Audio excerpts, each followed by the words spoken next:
Welcome to Sweet Life Beat Life. We hope this video helps. You begin by going straight to the Theme Store app controls. Open Settings, find Apps, then select Theme Store. This is where the lock screen wallpaper is managed. Force stop the app immediately to stop background sync, and then tap Storage to clear the cache. This prevents the app from instantly reapplying assets. Back up any wallpapers you want to keep, because once you clear data, you will lose theme-specific images.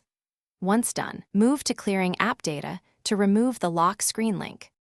Now clear the Theme Store data. Tap Clear Data or Clear Storage and confirm.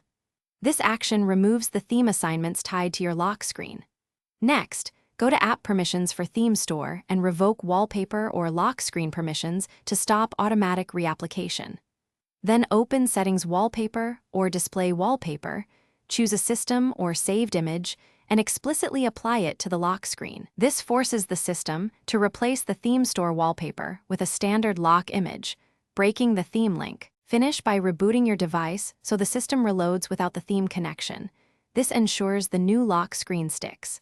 If the theme wallpaper returns after reboot, disable the Theme Store app or uninstall its updates to prevent it from restoring assets. Make sure to reapply your preferred lock image again after each change. If problems persist, clear the system UI cache or reset wallpaper settings in storage. Doing this removes any stubborn wallpaper references and completes the removal process. Thanks for watching. Consider subscribing if we helped you.